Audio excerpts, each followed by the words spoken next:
Ganjam पुलसरा block स्थित BJD कार्यालय परिसर में नारी अधिकार अभियान नहीं प्रस्तुति बैठक क्रुनेल ब्लॉक बीजेडी सभापति सुरेन्द्र प्रधान तत्वावधान में बैठक अनुष्ठित हो जाइछि। पूर्वतन श्रम मंत्री श्रीकांत साहू जोगदी नारी मानक सुरक्षा उपरे राज्य सरकार विफलता नहीं बर्षिथिले।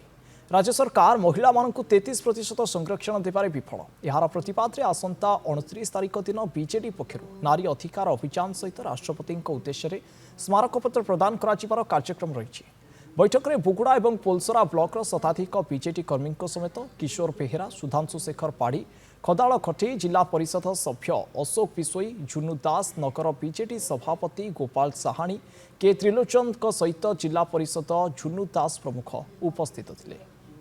आपण मैंने समस्त जानते जे विजु जनता दल पार्लियामेंट गोटे भी सांसद ना से नवीन आउ कौटे विरोध कले। तेणु ये जो अपप्रचार कर नारी मान सुरक्षा देवा नारी अभियान को साफल्य करने पूर्वतन मुख्यमंत्री विजु जनता दल सभापति निर्देश अच्छी आम भी कहवाक चाहूँ जे किमिति बीजेपी नेता माने बीजेपी कर्मी मैंने किमिति अपप्रचार विजु जनता दल विरोध में कर पार्लियामेंट गोटे सांसद न थी पार्लियामेंट बिल कटिले बीजेडी दायी होमती मिछ हजार मिछ कहीकि जो सरकार को आसिले 2 वर्ष भितर आपण मैंने देखिं विफलता चरम सीमार पहुँची। आज नारी निर्यातन हो कि संघबद्ध आक्रमण हो कि ब्लॉक रे पीसी कथा हो जिते कथा आपण मैंने देखिए किए भी सुरक्षित ना।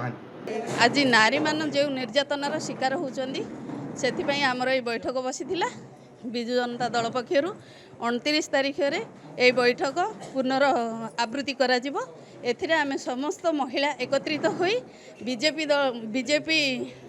बीजेपी को दृढ़ प्रतिरोध करूँ।